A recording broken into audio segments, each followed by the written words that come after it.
जी, अस्सलाम वालेकुम नाज़रीन, मैं हूं नज़र अब्बास लंदन से और मेरे साथ हैं मोहम्मद जाज़ेब, दुनिया इनको जानती है जहाज़ेब पाकिस्तानी के नाम से, आयरलैंड से मेरे साथ हैं।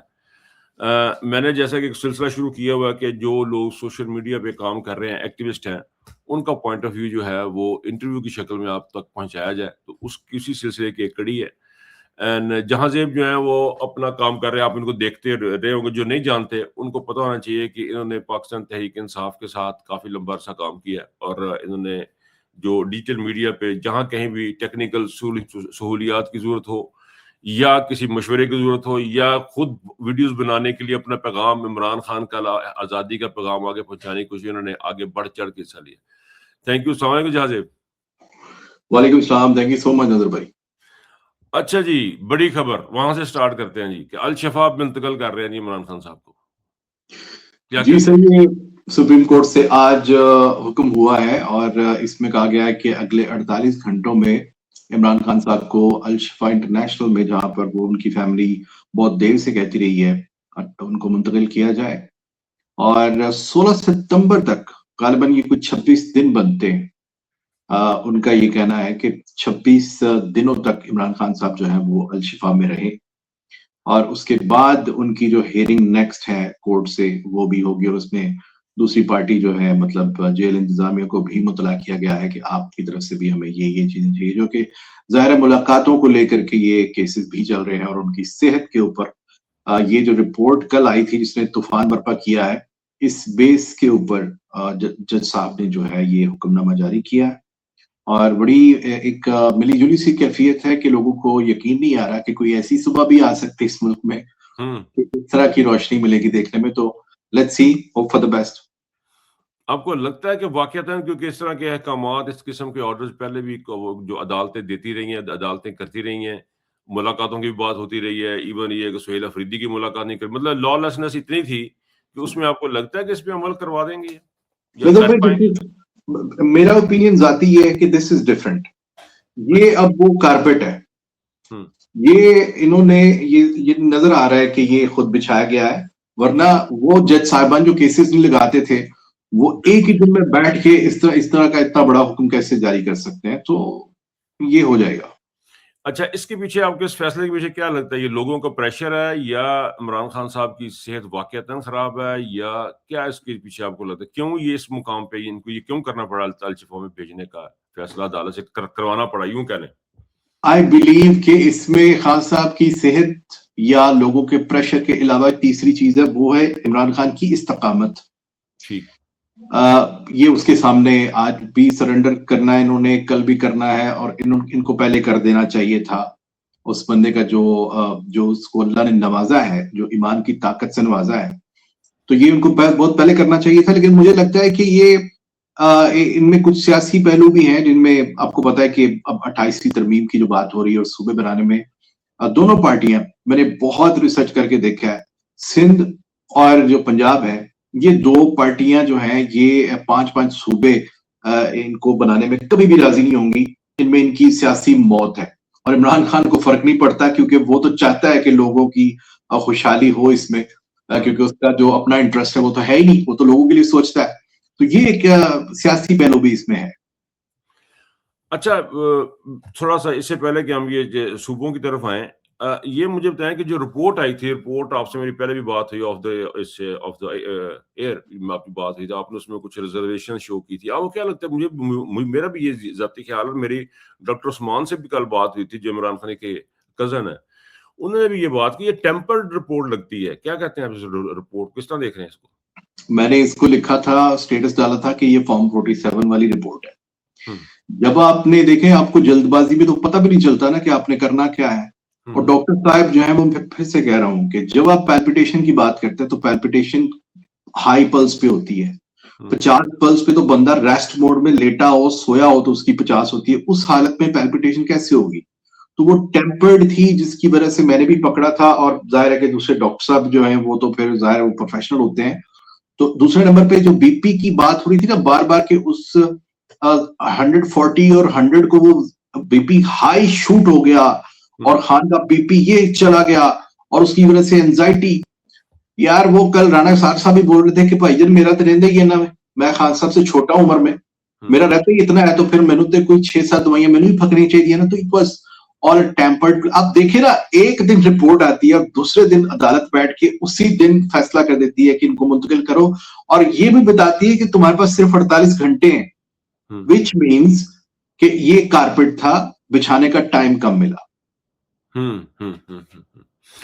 अच्छा जी, आगे चलते हैं जी। ये तो हो गया इमरान खान साहब की सेहत का मामला। अब थोड़ा-सा इनको देखें कि इमरान खान साहब अब ये जो स्टेटमेंट आई है, सॉरी ऑर्डर आए हैं कोर्ट की तरफ से, उसके बाद अब ये 27 तारीख का जो एहतजाज है वो खत्म हो जाएगा। क्या लगता है आपको? नो जी, ये सुहेल अफरीदी ने पहले ही, इसमें भी मैं चले कहना नहीं चाहता क्योंकि लोग फिर ये सोचते हैं कि शायद हम सुहेल अफरीदी पे कहीं पेरोल पे बैठे हुए हैं। उसकी 27 की डेट देना भी अब आपको समझ आ गई होगी कि तारीख देखें कि 16 सितंबर तक तो खान साहब अस्पताल में रहेंगे, उसके बाद केसेस उनके लगेंगे, फिर उसके बाद भी 10 दिन। तो इसमें उसने पहले ही क्या बताया, आते साथ ही क्या बताया डेट देने के बाद, कि इसका फैसला खान साहब करेंगे कि कॉल ऑफ करना है या नहीं करना है। अब मैंने डेट दे दी है, अब ये वापस मैं नहीं ले सकता। ये अब खान साहब इसको कॉल ऑफ करना चाहें तो वो कर सकते हैं, उनके अलावा कोई नहीं कर सकता। तो आई डोंट थिंक ये वो अपनी जगह पर कायम है। ठीक हो गया। अच्छा, ये सारी जो गेम बनती जा रही है, जो इमरान खान साहब की आ रही है, मेरे पॉइंट ऑफ व्यू में मुझे लगता है कहीं ना कहीं बलोचिस्तान और कश्मीर फैक्टर बड़ा काम कर रहे हैं बैक पे, जो हमें शायद नजर नहीं आ रहा। आपको कैसा लग रहा है? आप कैसे देखते हैं इसको? निधर भाई, जिस कदर बदमाशी हमारी इस्टेब्लिशमेंट दिखा चुकी है ना रिसेंटली, मुझे अब जरा बराबर भी शक नहीं होता कभी कि उनको किसी का डर या खौफ होता है कि मतलब वो उसको छुपा के करें या वो ये पता ना चल जाए कहीं। वो अब खुलेआम करते हैं, सरेआम करते हैं। ठीक है, मुझे नहीं लगता कि वो दिखाएंगे या वो ये करेंगे। वो इससे आगे गुजर चुके हैं। उनके जो इरादे होते हैं, अब केपीके को लेकर जो उनके इरादे हैं, मादनियात को लेकर, या वो जो दीर अभी तक इन्होंने ये, आई डोंट थिंक कि वो इसमें किसी भी बंदे का, किसी सियासी पार्टी का या अवाम का उनको डर या खौफ है। जो उन्होंने करना है वो उन्होंने करना है। मैं ये समझता हूं कि इस वक्त हमारी फौज जो है वो जाहिर है कि है तो प्रोफेशनल, उनको 70-75 साल ये खेलते हुए हो गए हैं। हमारे सियासतदानों से ज्यादा इनको पता है, इनके पास आर्काइव्स हैं किस मामले को कैसे टैकल करना है, बंदूक से करना है या बात से करना है। तो ये अपनी अपनी जगह पर खेल रहे हैं। इन्होंने एक वो जैसे मोरे मोरे चल रहे हैं। तो कश्मीर एक मोरा है, केपी एक मोरा है, बलूचिस्तान एक मोरा है। हम देखने वाले जरूर अपनी पूरी अटेंशन जो है वो किसी एक सब्जेक्ट पे लगा के परेशान हो जाते हैं, लेकिन इनके लिए वो सिर्फ एक मोरा होता है। तो मेरे ख्याल से हम पीछे रह गए इनको समझने में। इनको किसी का डर नहीं है। अगर इनको किसी का डर नहीं है तो फिर तो आगे हालात बड़े अजीबोगरीब होते चले जाएंगे। ये जो मामलात हैं, ये 8वीं तरमीम का मकसद इनका अब आसम न्यूज़ को दोबारा से इसको प्रमोट करने का, फील्ड मार्शल से ऊपर लेके जाने का 28वीं तरमीम में। और कल किसी ने क्या करेंगे सूबे करके? कल किसी ने मेरे साथ शेयर किया था, उसने कहा जी कि इसके ऑथेंटिसिटी का तो मुझे पता नहीं है, लेकिन ये कुछ नकात निकले हैं 28वीं तरमीम के और ये इसको पढ़े। मैंने पढ़ा, जो उसमें सदर की डेफिनेशन बताई गई है उस हिसाब से सदर सिर्फ आसिम मुनीर साहब हो सकते हैं। अच्छा जी। क्योंकि जो पावर है वो सारी उन्होंने वो जो है ना उसको दे दी है सदर को। हर चीज की गवर्नर जो लगेंगे, हर सूबे का गवर्नर होगा जी, और वो गवर्नर जो है वो रिपोर्ट करेगा सदर को। जो असेंबलीज होंगी उनके जो मतलब आपके वजीर आला होंगे, अब आप बात कर रहे हैं 20 वजीर आला की, वो सारे सदर के अंडर होंगे। और सदर साहब के पास अथॉरिटी होगी कि वो जिस वजीर आला को चाहे निकाल दे। ठीक है, और आईनी अदालत जो है वो सुप्रीम कोर्ट का रोल अदा करेगी। सुप्रीम कोर्ट के आईनी मैटर्स को आईनी अदालत हैंडल करेगी। तो वो पूरा जो जाल मैंने पढ़ा, जो कि अपेरेंटली उसमें कोई थोड़ा बहुत ऊपर नीचे हो सकता है, लेकिन सूबों की तादाद को लेकर या जो ओहदे हैं जो आईनी, उसमें वो सारे उसमें 100% आसिम मुनीर साहब जो है वो सदर की, वो अब इमरान खान को तो बनाने रहे और जरदारी को तो वो पावर देने से रहे। तो ये है कि there is a big game मेरे ख्याल से। नहीं, मुझे आपका मैं कंफ्यूज हूं कि ये इतना बड़ा जो आपने मुझे बताया, इतना बड़ा गेम करने में आसिम मुनीर कामयाब हो जाएंगे? नजर भाई, इनको रोकने वाला तो मुझे बताएं, किसी एक शख्स का नाम तो लीजिए ना। पाकिस्तान में इमरान खान के अलावा किसी एक शख्स का नाम तो लीजिए जो इस बंदे को या इस पूरा सिस्टम जो चल रहा है पिछले 4 साल से, इनको रोक सकते हैं कहीं पर भी। नहीं, वो तो नहीं, वो तो जश्न आज़ादी का जो इन्होंने प्रोग्राम किया था जिसमें सिर्फ मरियम अकेली वज़ीरा लाई थी, उसमें तो उन्होंने उठा के तो रख दिया सामने। उसमें तो पीपल्स पार्टी भी बड़ी ऑन बोर्ड लग रही है, बड़ी तारीफें कर रहे थे, जरदारी साहब भी लगे हुए हैं और वो सारे उनको नहीं लगता, लेकिन फिर भी इट्स अ बिग थिंग। ये कोई मजाक तो नहीं है कि आप सारे का सारा जो ये तो एक किस्म की बादशाहत है, नाम सदर है।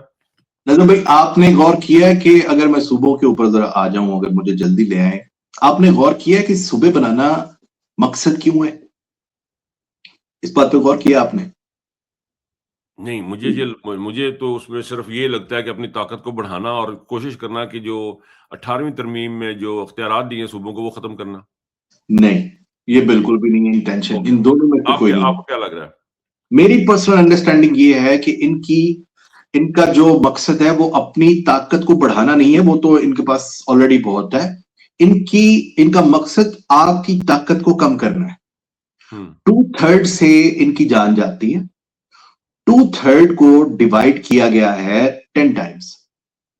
आपके पास जब 4 सूबे और एक पार्टी होती है तो आप 2/3 में क्लीन स्वीप कर जाते हैं, आप चीजें ले जाते हैं, बाहर के ले जाते हैं। आपके पास सुनामी जो इस वक्त का काकरोच है, जो सिस्टम चल रहा है, जो एक हवा चल रही है इनकलाब की, ये उसका तोड़ है। आप इस पे गौर करके देख लीजिए कि जब आप 4 सूबों को 20 सूबे बना देंगे तो आप एक सूबा अपने इस बंदे को दे देंगे, एक उसको दे देंगे, एक उसको दे देंगे। सर एक पार्टी तो फिर रही मतलब पावर में आने से। फिर आपने चूंकि इख्तियारात आपने सारे दे दिए एक सदर को, सदर आप अपना बिठा लेंगे, वजीर आजम की कुर्सी जाए भाड़ में, उसकी ताकत क्या छोड़ी। इस पूरी जो मैं पढ़ रहा था कल, इसमें वजीर आजम नाम की तो कोई चीज थी नहीं। उसी तरह से जैसे इमरान खान की कल की रिपोर्ट में बाकी सबका जिक्र था, उसकी आंख का जिक्र ही कोई नहीं था।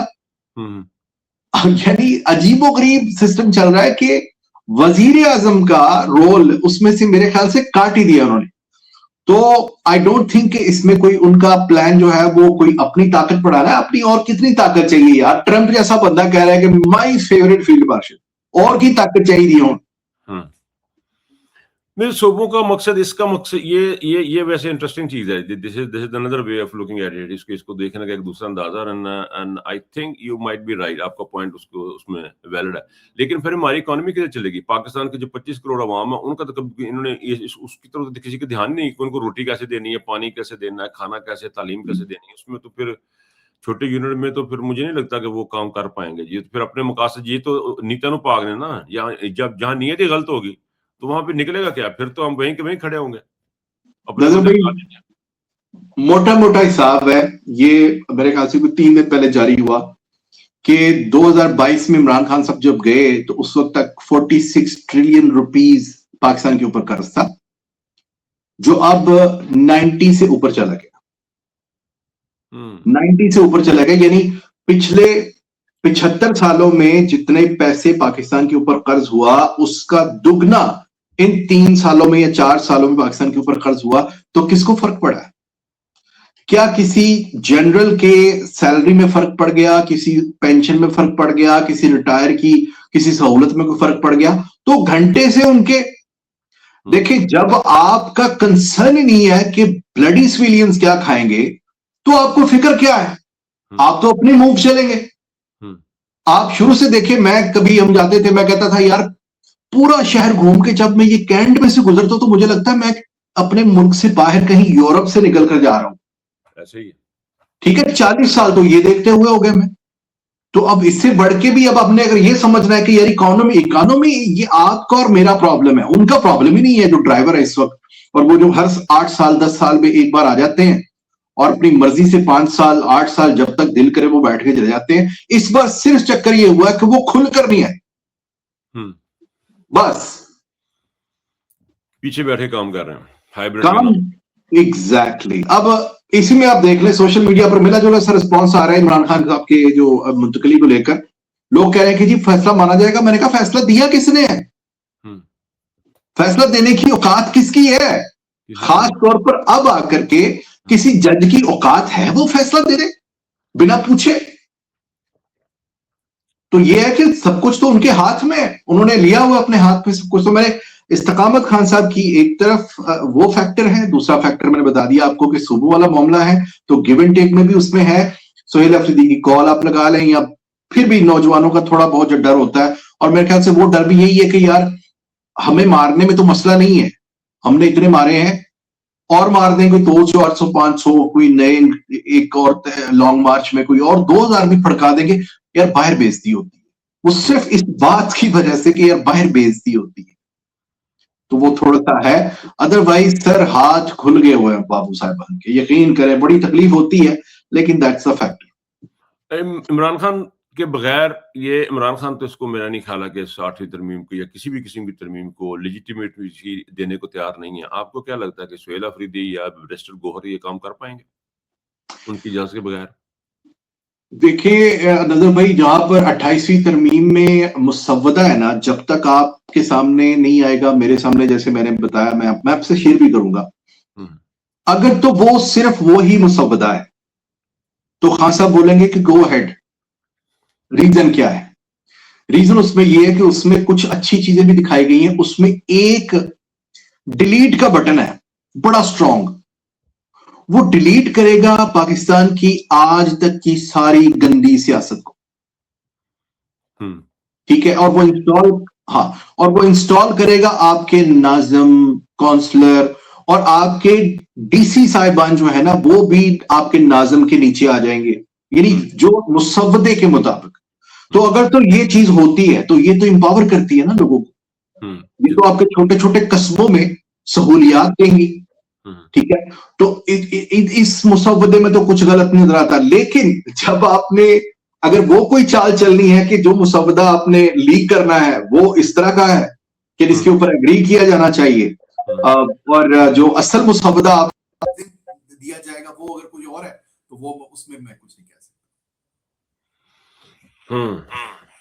अच्छा, ये बीच में ना एक कॉल आई है, उस कॉल ने सारे का सारा मेरा टेम्पो खराब कर दिया, बट एनीवे। अच्छा जी, अच्छा मुझे ये बताएं कि ये अब गौहर साहब हैं, गौहर साहब मुलाकातें बहुत सारी कर रहे हैं इनके साथ, प्राइम मिनिस्टर इनके वज़रा के साथ, प्राइम मिनिस्टर जो ना डिप्टी प्राइम मिनिस्टर उनके घर चले गए, ये सारे लोग चले गए, ये क्या मैसेज देने की कोशिश कर रहे हैं? अब ये जो ऑर्डर है इसके बाद में ये कहने पे हक बजाना होंगे कि हमने तो बैक एंड पे बड़ा काम किया हुआ था, ये बहाना लेंगे, क्या करेंगे ये अब? ये गौहर साहब के घर जाने का तो उनका जाहिर उनकी वालदा का मसला हुआ कि जो वो फात पागी, तो उसके अफसोस के लिए एक दिन में रखे ना, आप वहां पे कातिल बैठे हुए थे, रना सुनाल्ला वो शख्स था जिसका इमरान खान ने खुद कहा है कि जी पहले जब हमला हुआ था इमरान खान साहब पे, इमरान खान साहब 3 बंदे नॉमिनेट किए थे, उनमें एक रना सुनाल्ला साहब थे, फिर जो नकवी साहब हैं वो खुद एक बहुत बड़ी शख्सियत है जिनका इंटीरियर मिनिस्टर है, और उन्होंने जो काम किया आपके सामने है, ऐसे में उन लोगों से मिलना। आप सही कह रहे हैं नजर भाई, लेकिन मैं ये पहले एक बार हुई थी बहस इस बारे में, इसी को, तो इनका जो ट्राइबल सिस्टम है ना वो बड़ा स्ट्रांग है, उनमें ये चीजें दूर दूर तक नहीं होती हैं। वहां पे जब किसी का कोई फौत हो जाता है, खासतौर पे माँ बाप जब फौत हो जाते हैं, तो वो उनका अपने दुश्मन के हाँ भी जाना और अफसोस के लिए वो इनकी रस्म है। तो उसमें मैं खास तौर पर गौहर साहब को वो उसमें भी नहीं टारगेट कर रहा, लेकिन हाँ दूसरे बहुत सारे मामलात हैं। जैसे आप ये देखें कि एक शोर पड़ा हुआ था पिछले दिनों के गौहर साहब की मुलाकात हुई थी इमरान खान साहब से, और उन्होंने डिनाई कर दिया कि जी मेरी मुलाकात हुई नहीं। पहले तो वो चुप रहे, यानी पूरी सोशल मीडिया पे जो है वो धूम मची हुई है कि जनाब सिर्फ गौहर के बारे में कहा जा रहा है, कराची का बंदा है और वो बड़ा, वो उसका सोर्स बड़ा तगड़ा होता है, वो बात सही करता है, और गौहर साहब की मुलाकात हुई है। और गौहर साहब जो है वो पहले तो चुप रहते हैं, फिर उसके बाद वो डिनाई कर देते हैं। लाइक मैं इसको समहाउ सहूलतकारी कहता हूं कि वो खुलकर नहीं खेल सके इन 4 सालों में, लेकिन फिर आप ये भी तो देखिए ना कि वो बिल्कुल सियासतदान तो थे नहीं, उनको एक रोल मिला, एक डमी का, कि जी आपने बस दिखाना है कि आप चेयरमैन हैं, यानी आप एक गुजदार टाइप बंदे हैं कि जो आप वो करेंगे जो मैं आपसे कहूंगा। मैं इसको ये समझता हूँ, we have to be open नजर भी तो नहीं है ना।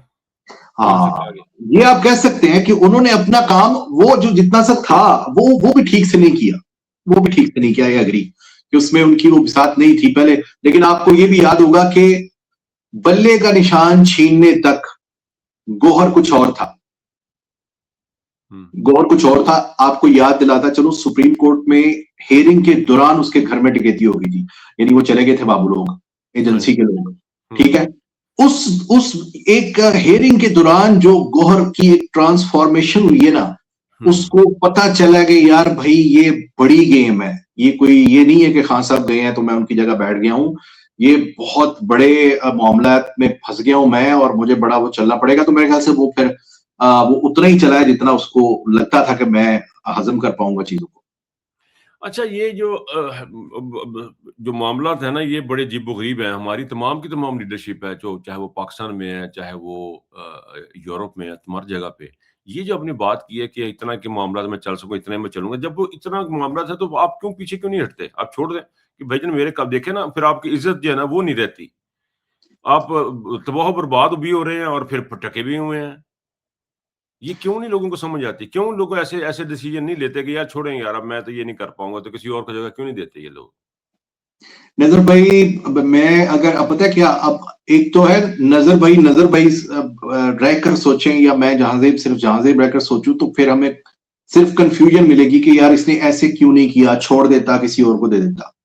लेकिन जब आप बाबू लोगों के को अंडरस्टैंड करते हो ना, तो आपको समझ आती है कि आपको एक बंदा अगर उनको सूट कर रहा है ना, वो उसमें उसको मरने भी नहीं देंगे, वो उसको मरने भी नहीं देंगे। तो गौहर छोड़ के, यानी जैसे गंडापुर छोड़ के सुहेल अफरीदी थोड़ा सा टफ टाइम देने वाला बंदा था उस टाइम पे, तो उन्होंने कितना रेजिस्ट किया था कि इसको नहीं आना चाहिए। DDISPR आ गए थे बोलने के लिए कि इसको नहीं आना चाहिए। लेकिन जो बंदा आपको सूट करता है ना, उसको फिर आप जाने भी तो नहीं देते। यानी हो सकता है कि गौहर के लिए रहने से ज्यादा छोड़ना मुश्किल बना हो, उसने कोशिश की हो, who knows। तो बाबू लोगों की तरह अगर आप देखेंगे तो फिर एंगल्स कुछ और आपको समझ में आएंगे कि एक तो ये है कि भाई इमरान खान ने इसको चेयरमैन बनाया हुआ है और हमने चूंकि PTI को समहाउ प्रिजर्व रखना है, इसको हमने पूरी तरह से तबाह बर्बाद नहीं करना है। अदरवाइज मुझे बताएं कि सबसे बड़ी बात वो जीत हुई इमरान खान साहब को, वो जो साइफर वाला मामला था, उसमें तो सीधी सीधी कोर्ट अगर फांसी भी लटका देती या अनाउंस कर देती, कौन रोकता बाबू लोगों को कि जनाब हमारा कौमी वो मामला था और वो लीक किया गया, यानी उनके पास था ना। लेकिन उसमें तो क्विटल हो गया, उसमें तो केस में से बरी कर दिया खान साहब को। लेकिन जो केसेस बनते ही नहीं है उन पे आज तक वो रखा हुआ है, 250-300 केसेस कर दिए फनी किस्म के। तो इसका मतलब ये है कि पार्टी को डेमोलिश करना मकसद नहीं था, उसको टाइम बीइंग अपाहज करके कुर्सी पे बिठा के रखना कि भाई तुम्हें कहा था कि इतनी देर रुक जाओ, नहीं रुके, अब हम तुम्हें रोकेंगे। तो खत्म करना कभी भी PTI को उनका मकसद था ही नहीं मेरे ख्याल से। इसलिए गौहर जो है उसका रहना आसान था, जाना मुश्किल था, ये मेरी अंडरस्टैंडिंग। ठीक हो गया। अच्छा, ये अब जरा थोड़ा सा इकोनॉमी की तरफ जरा आप बात कर लें। ये पाकिस्तान में अब हालात ये हैं कि कल मेरे एक दोस्त थे, वो कहते जी कि मेरे घर में 1 टन के AC लगा, वो भी 2-4 घंटे चलता है और 50,000 का मेरा बिल आ गया है। ऐसे में पाकिस्तान की जो अवाम है वो तो बिल्कुल, उनके तो हालात बहुत ज़्यादा ख़राब हैं। जो खबरें मैं सुनता हूँ डेली बेसिस पे, जो लोगों से बात होती है किसी से, बहुत वहाँ पे तो बहुत ही अजीबो-गरीब हालात बन गए हैं। मिडल क्लास तकरीबन नापैद है वहाँ पे, गुर्बत जो है वो भंगड़े डाल रही है। ऐसे में GSP प्लस का क्या फ़ायदा होगा पाकिस्तान को, या क्या नुकसान हो सकता है? GSP प्लस जो है इसके ऊपर बड़ी बात हो रही है और इसके ऊपर मुझे ये लगता है कि इसका गरीब आदमी से मुझे तो ताल्लुक नज़रिया नहीं आता। आपको लगता है कोई फ़र्क पड़ेगा GSP प्लस के होने ना होने से?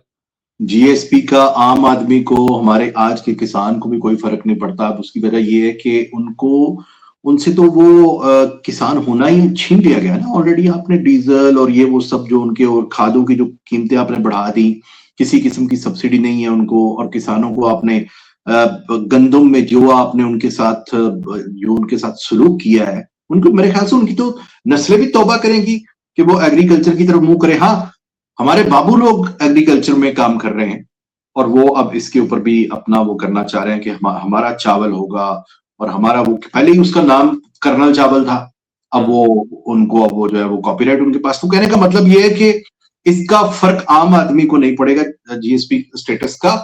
जहां तक इकोनॉमी की बात है नजर भाई, पहले तो मुबारकबाद आपके उस दोस्त को कि जिसका 1 टन का AC इस्तेमाल करके 4,000 बिल आ गया। 50,000, हाँ फिर ठीक है। क्योंकि मैं ये कहना चाह रहा था कि जो बंदा सिर्फ 4 घंटे रोजाना सिर्फ इस्तेमाल करता है ना, उसका 20,000 रुपये बिल है। तो जिसने 8 घंटे लगा लिए वो तो 50,000 से ऊपर गया। आप अंदाजा कीजिए कि 50,000 रुपए अगर एक बंदे का सिर्फ बिजली का बिल है, बच्चों की तालीम के अखराजात है, घर के दूसरे अखराजात है, तनख्वाह 1 लाख है और खर्चे उससे पूछिएगा 2 लाख, गुजारा नहीं होगा 2 लाख में भी। ये हकीकत है। तो इकोनॉमी में हमने तो एक एक करके इंटरनेशनल कंपनीज को जाते हुए देखा है। वो चूंकि एक एक करके गई तो हमें हजम हो गई है, एकदम से सब नहीं गई। वो टोयोटा चली गई, सैमसंग के आए थे इमरान खान साहब लेकर, वो टीवी बनेंगे पाकिस्तान में, वो प्लांट लगे हुए वो बंद करके निकल गए। एक एक करके आपकी सुजुकी, हर चीज बंद हो गई, आपकी लूमें बंद हो गई।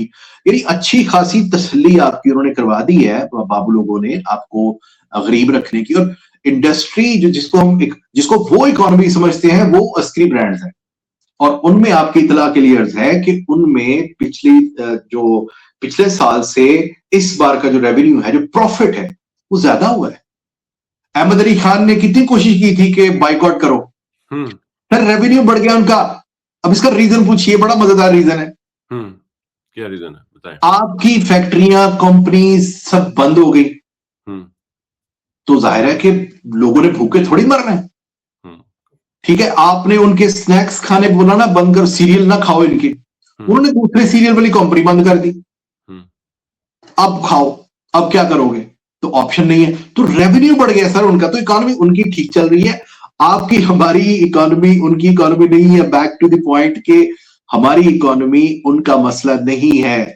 जो कर्जा है हमारे मुल्क के ऊपर, वो उनका मसला नहीं है। एक बड़ी फनी सी और बड़ी हैरानकुन बात थी कि उसी अस्करी प्रोडक्शन की, जो पाकिस्तान का सबसे बड़ा रेवेन्यू किसी इंडस्ट्री से आता है और जाता है फौजी फाउंडेशन को, उसको फौज के लिए इस्तेमाल नहीं किया जाता। उस रेवेन्यू को डिफेंस के लिए इस्तेमाल नहीं किया जाता। That was the news and I was surprised कि इतना अरबों रुपया आप प्रॉफिट अगर आपको आ रहा है तो आप उसको डिफेंस के लिए इस्तेमाल नहीं कर सकते हैं। दैट इज योर मनी, वो हमारा पैसा है। तुम हमारा डिफेंस जो बजट है ना वो निकालो। अच्छा जी जी। और इसके अलावा जी, इसके अलावा जो हम यूक्रेन को या जो इधर उधर हम सप्लाई करते रहे हैं माल, वो अलग है, वो प्रॉफिट्स अलग है। मुझे कभी कभी लगता है कि जब हमारे बाबू लोग थोड़े से लॉस में जाने लगते हैं ना, कि यार 10 साल हो गए ने कोई पैसा नहीं आ रहा, कि वो पैसा जिन्हों प्रॉफिट है सब, तो फिर वो माशाल्लाह लगा लेते हैं। फिर वो जब बैंक बैलेंस थोड़ा बना लेते हैं कि चल 8-10 साल निकल जाएंगे, अब फिर वो कहते हैं चलो अब आ जाओ खेल लो तुसी, फिर से थोड़ा जोड़ो मुल्क को। थोड़ा जैसे वो अपना परवेज रशीद साहब जो क्या कहते हैं ना, नवाज शरीफ मुल्क को तबाह कर दिया इन्होंने, आओ अब मुल्क को तुम ठीक करो। तो वो नारा उसका ठीक था समहाउ, कि तबाह बर्बाद ये करके सिविलियंस में डाल देते हैं कि अब तुम थोड़ा सा इसको बेहतर करो ताकि हम फिर नोच जाएंगे। नहीं, ये तो फिर कौन सी चीज, ये जो ये क्या कहते हैं, अदारियाती करप्शन है। ये तो फिर अदारा करप्शन कर रहा है। फिर तो एक इंडिविजुअल का तो मसला ही नहीं है। एक आता है जो चला जाता है, रिटायर हो जाता है 10 साल बाद, 5 साल बाद, जितना अरसा भी रहता है, अगला भी यही काम, उसके अगला भी यही काम, उसके अगला भी यही काम। ये तो इंस्टीट्यूशन ही सारे का सारा जो है इसमें लिथड़ा हुआ है। आम पाकिस्तान के साथ कोई गर्ज नहीं है, उसको तो सिर्फ अपने आप के साथ गर्ज है।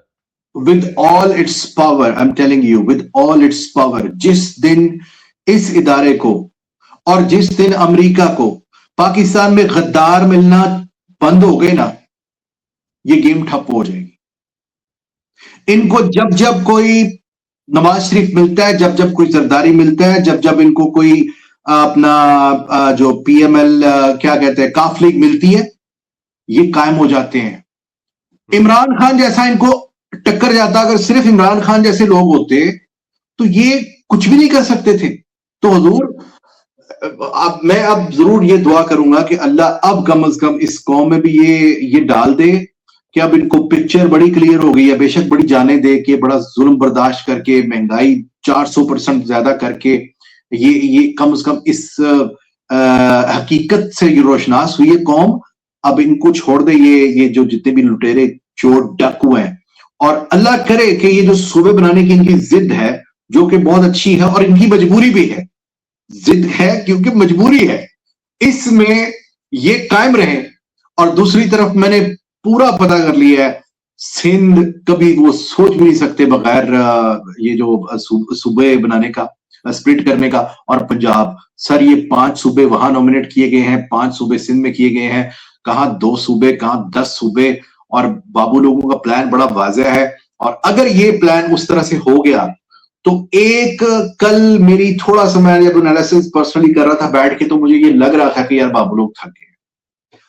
अब थक इसलिए गए हैं कि 4 साल में 40 साल जितनी ना कपड़े उतर गए हैं कि अब तन पे कुछ है ही नहीं। ठीक है, अगले 40 साल भी पता नहीं इज्जत किसी ने करनी है कि नहीं करनी। तो यार हाँ, तो अब ना मेरे ख्याल से अब थोड़ा सा ये करते हैं कि इनको मॉडल एक ऐसा बना के इन चोरों को ये करके, आई मीन मुझे वो थोड़ा सा लग रहा था क्योंकि ये this should be the end नजर भाई, क्योंकि हम कहते आए हैं ना कि रात जितनी तारीख होती है सवेरा आने, तो सवेरा कभी तो आना है। तो हो सकता है कि this is the new era for us, may be. Time खत्म हो रहा हमारा, may be this is the new era. इसके लिहाज में जब आप जा सकते तशने की रह गई जहाँ से बहुत सारी बातें हैं, जब रवानी में बंदा चल रहा होता तो चलना, लेकिन टाइम की कमी की वजह से यहाँ पे हम रुकना पड़ेगा, इजाजत लेंगे। लेकिन फिर वही बात कि हो सकता है कि नए दौर का आगाज अब होने वाला हो। इसी नोट के साथ इजाजत लेंगे। अपना ख्याल रखिएगा। अल्लाह हाफिज।